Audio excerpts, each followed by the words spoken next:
নমস্কার। গরম পড়েছে তো আজকে তো করবো একটা মাছের ঝোল রেসিপি। তো মাছের ঝোলটা করব কি দিয়ে দেখো, তার জন্য নিয়ে নিয়েছি এখানে পটলগুলোকে ছাড়িয়ে এইভাবে লম্বা লম্বা করে 4 ভাগ করে কেটে নিয়েছি। যদি পটল বড় হয় তো 4 ভাগ করবে, আর যেগুলো যদি ছোট পটল হয় সেইগুলো হাফ করলেই হয়ে যাবে। তো আমি এইভাবে লম্বা লম্বা করে পটল কেটে নিয়েছি, মাছটাও ভেজে নিয়েছি নুন হলুদ মাখিয়ে। এটা দেখানোর কিছু নেই, তোমরা সবাই জানো। তো আমি মাছগুলো ভেজে নিয়েছি।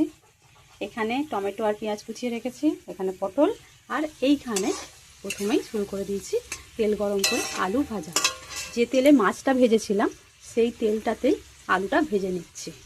আলুটা এইভাবে লাল লাল করে ভেজে নেব। এতে না ঝোলের একটা আলাদা টেস্ট হয়। যারা ঝোল খেতে পছন্দ করো না তারা ঝোল খাবেই খাবে, গ্যারেন্টি দিয়ে বলতে পারো। তো চলো, আলুগুলো লাল লাল করে ভেজে নিয়েছি। এবারে এতে পটলটা দিয়ে দেবো।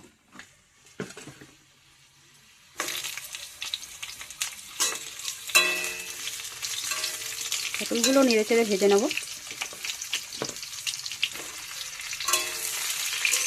তেলের মধ্যে প্রথমেই নুন হলুদ দিয়ে দিয়েছিলাম, তাই জন্য আলাদা করে আলাদা দিচ্ছি না। এখন একটা কালার এসে যায় সুন্দর, আলু ভাজা বা পটল ভাজা তার মধ্যে একটা সুন্দর কালার এসে যায় তেলের মধ্যে হলুদ দিলে।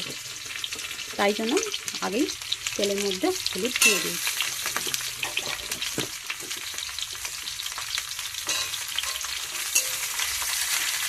আলুগুলো যেগুলো লাল লাল হয়ে গেছে সেগুলো আমি তুলে নেব।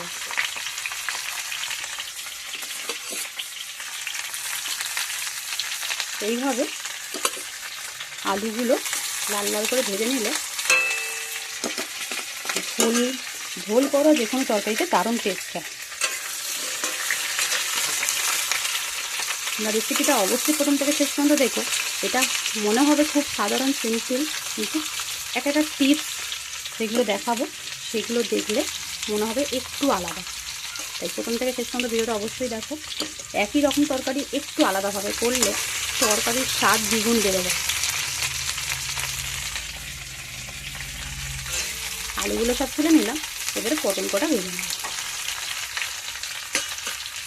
পটলগুলো লাল লাল করে ভাজা হয়ে গেছে। সবজি তো টাটকা সবজি, বেশি ভাজার দরকার নেই। তো এগুলো তুলে নেব। আলু তুলে রেখেছিলাম, এবার পটল কটাও তুলে নেব।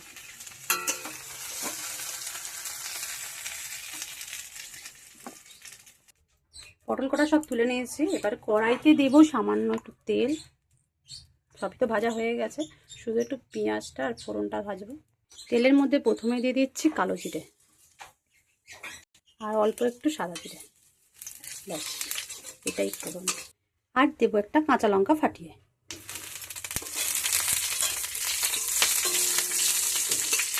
এবারে পেঁয়াজটা দিয়ে দেবো।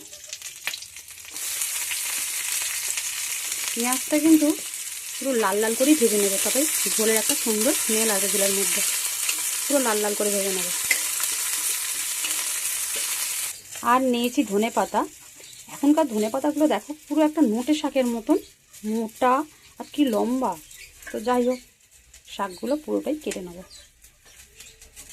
আর এদিকে আমার পেঁয়াজটাও লাল লাল করে ভাজা হয়ে গেছে। এখন এই টমেটো কটা দিয়ে দেবো। একটাই ছোটো টমেটো দিয়েছি, দিয়ে দেবো। এইবারে নুন হলুদ আদা জিরে সব দেবো। দিয়ে দিচ্ছি নুন দিলে টমেটোটা নরম হয়ে যাবে। দিয়ে দেবো হলুদ, আমি এটা শালিমার শেপ গুঁড়ো হলুদ ব্যবহার করছি। দিয়ে দেবো জিরে গুঁড়ো, আর দেবো ধনে পাতা। আর এটা সবটাই ভালোভাবে কুচিয়ে নিয়েছি যেহেতু। আর একটু পাতাগুলো রেখে দেবো আর লাস্টে ছড়াবো। ডান্ডিগুলো একটু শক্ত হয়, তাই ডান্ডি কটা দিয়ে দেবো। যেহেতু আমি আর ধনে পাতা দিচ্ছি তাই জন্য আমি আর ধনে গুঁড়োটা দিলাম না। চলো সব পাতাগুলোকে নেড়ে একটু কষিয়ে নেব।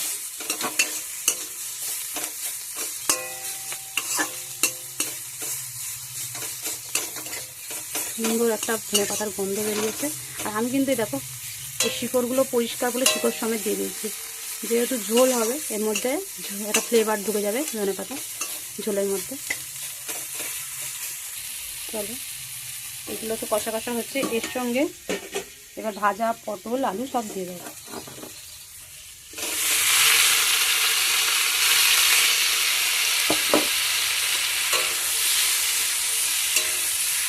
ভালোভাবে কষিয়ে নেবো একসাথে।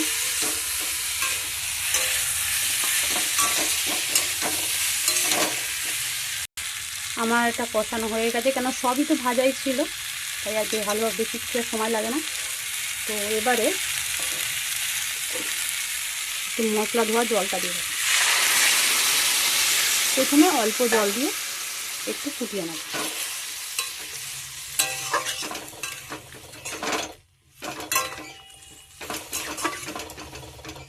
ফুট ধরে গেছে, আমি একটু আদা বাটা দেব।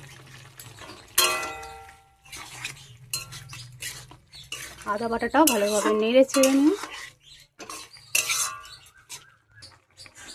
এবারে একটু ঢাকা দেব।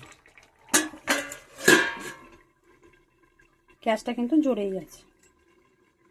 10 মিনিট, না 10 মিনিটেরও কম, একটু ঢাকা দেবো। জলটা অল্পই দেওয়া আছে, এটা 5-7 মিনিটের মতন ঢাকা দিয়ে রাখবো জলটা। তারপরে আবার ঢাকা খুলে আবার জল দেবো। 5 মিনিটের বেশি হয়ে গেছে, আমি আর ঢাকাটা খুলছি।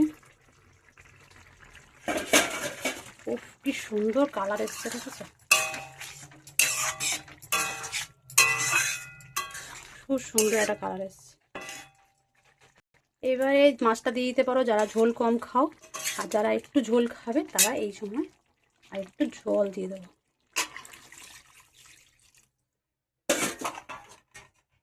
একটু ফুটিয়ে নেব। জলটা ফুটে গেছে, এবার মাছগুলো দিয়ে দেবো।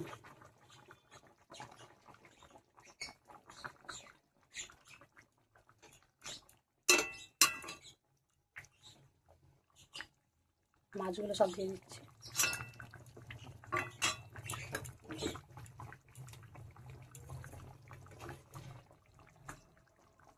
আর ঢাকা দেব না, এই অবস্থায় ফুটাতে থাকবো। ওপর থেকে একটু ধনে পাতা ছড়িয়ে দেবো, আর একটু ব্যালেন্স করার জন্য, টেস্ট বাড়ানোর জন্য চিনি একটু দিলে কিন্তু টেস্ট বাড়ে।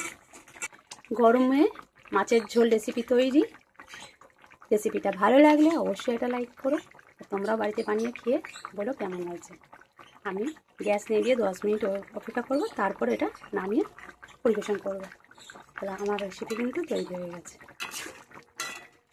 গরমে মাছের ঝোলে বাঙালি, তো ঝোল তো করতেই হবে।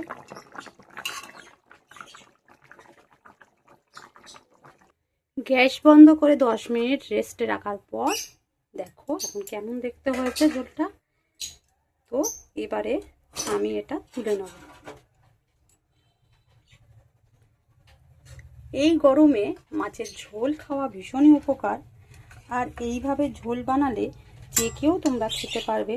যারা ঝোল ভালোবাসো না তারাও খাবে, যাদের সুগার আছে তারাও কিন্তু এটা খেতে পারো, আলুটা বাদ দিয়ে দেবে।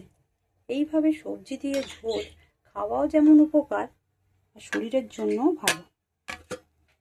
তৈরি হয়ে গেছে আমার পটল আলু দিয়ে মাছের ঝোল রেসিপি। এই গরমে কাঠফাটা রোদে অফিসে যাওয়ার সময় যদি এই গরম ভাতের সাথে এইভাবে ঝোল করে দাও, তারা অনায়াসে তৃপ্তি করে খাবে। আবার যারা স্কুল থেকে রোদ থেকে আসবে, বাড়ি ফিরবে, তাদের জন্য এই গরম ভাতে এই গরম ঝোল দারুণ লাগে। মাছের ঝোল সাদা ভাতের সাথে। তো রেসিপিটা আজকে এখানে শেষ করব। ভালো লাগলে অবশ্যই একটা লাইক করো, আর তোমাদেরও বাড়িতে বানিয়ে খেয়ে দেখে কেমন হয়েছে অবশ্যই কমেন্ট করে জানিও।